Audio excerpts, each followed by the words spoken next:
Dan iman, lihat, dia memiliki buah. Buah itu hasil dari tanaman yang ditanam. Karena Allah Ta'ala menggambarkan iman di dalam Al-Quran kasyajarah, seperti pohon.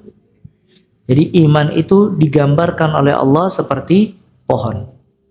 Maka pohon itu memiliki akar, memiliki batang, memiliki daun, dan memiliki buah. Ya, kalau akarnya kuat, maka batangnya itu akan menjulang tinggi ke langit. Kemudian dia kokoh dan kuat. Kemudian daunnya rindang. Dan orang bisa berteduh di bawah naungan pohon tersebut. Dan kalau pohon itu bagus, maka pohon itu akan membuahi buah yang segar. Dan buahnya itu sedap untuk dimakan. Dan itu keadaan seorang mukmin dengan imannya.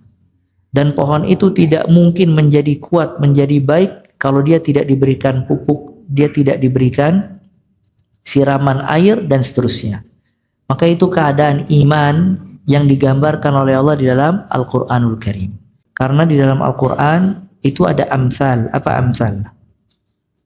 Amsal itu contoh. Subhanallah, Allah di dalam Al-Quran memberikan beberapa contoh. Dunia dicontohkan seperti ini, iman dicontohkan seperti ini, dan seterusnya. Makanya Ibnul Qayyim memiliki satu kitab judulnya Amsalul Quran, contoh-contoh di dalam Al-Quranul Karim. Di sini Allah mencontohkan iman dengan apa? Syajarah. Ya, kata Allah Azza wa Jalla, Allah berfirman dalam surat Ibrahim ayat 24, tidaklah kamu memperhatikan bagaimana Allah Ta'ala membuat perumpamaan kalimat yang baik. Maksudnya kalimat yang baik, kalimatul ikhlas, la ilaha illallah, iman. Seperti pohon yang baik, akarnya kuat dan cabangnya menjulang ke langit. Ya, cabangnya menjulang ke langit. Pohon itu menghasilkan buahnya pada setiap waktu dengan izin Tuhannya. Dan Allah membuat perumpamaan itu untuk manusia agar mereka selalu ingat. Ya. Jadi di sini surat Ibrahim ayat 24, Allah Ta'ala mempermisalkan iman kasyajarah, seperti pohon. Dan di dalam hadis Nabi SAW mempermisalkan seorang mukmin kan nakhlah, seperti pohon kurma. Ini menunjukkan mukmin dengan imannya itu seperti pohon. Maka kalau akarnya kuat, pohon itu kuat. Maksudnya akar, maksudnya pondasi iman di dalam hati. Batangnya itu dirinya memiliki kepribadian yang bagus, akhlak yang bagus. Buahnya semua kebaikan iman terlihat pada dirinya. Namun pohon itu tidak bisa kuat, tidak bisa membuahi buah-buahan kalau dia tidak diberikan pupuk dan tidak diberikan siraman air. Pupuk dan air itu sebab-sebab bertambahnya iman. Maka di antara sebab bertambahnya iman, ilmu yang bermanfaat, membaca Al-Quran, amalun saleh, membaca kisah-kisah salaf, dan seterusnya. Maka kalau seorang mukmin dia melakukan hal itu, maka dia seperti pohon yang baik. Kasyajaratin thayyibah, pohon yang baik. Sampai pohon itu bisa menjadi naungan buat orang-orang. Artinya kalau seseorang duduk dengan dia bermanfaat. Kenapa? Karena dia memiliki pohon iman yang sangat kuat.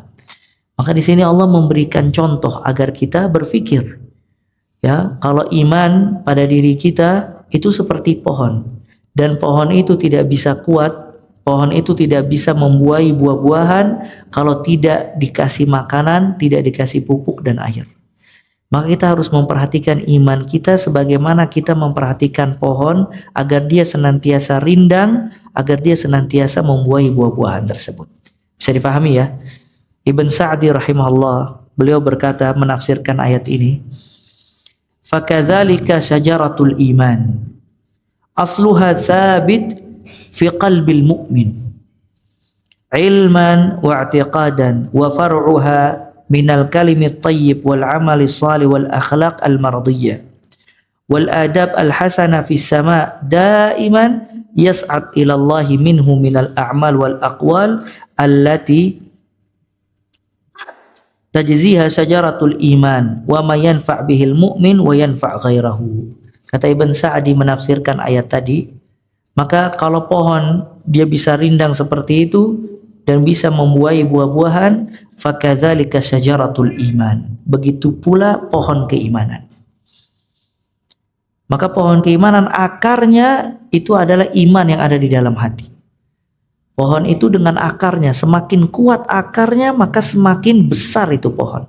Tapi semakin lemah akarnya maka semakin cepat tumbang pohon tersebut.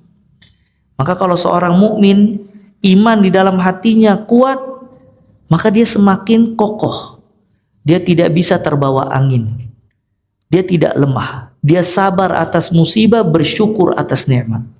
Dia senantiasa semangat, tidak pernah berputus asa dari rahmat Allah Azza wa Jalla. Dia senantiasa berhusnudzon, mengharapkan kebaikan di sisi Allah Subhanahu wa taala. Kenapa? Karena iman fil qalb. Iman di dalam hati sangat kuat, sebagaimana akar pohon sangat kuat dengan batang yang besar.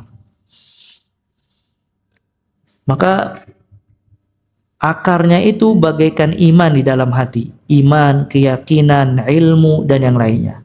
Dan batang-batangnya itu kalimat-kalimat yang baik keluar dari mulutnya. Dan amal-amal saleh yang dia kerjakan dalam kehidupan sehari-hari. Serta akhlak dan perangai yang baik. Itu buah dari iman. Ya, karena iman kuat, maka dia memiliki akhlak yang baik, kalimat yang baik, amalan yang baik. Dan senantiasa beradab dengan adab-adab yang baik. Kemudian akar pohon itu menjulang tinggi ke langit, artinya semua kebaikan itu terangkat kepada Allah Azza wa Jalla dari amalan dan perkataan. Ya. Dan buahnya, buah keimanan itu yang dimanfaatkan oleh dirinya dan juga dimanfaatkan oleh orang lain.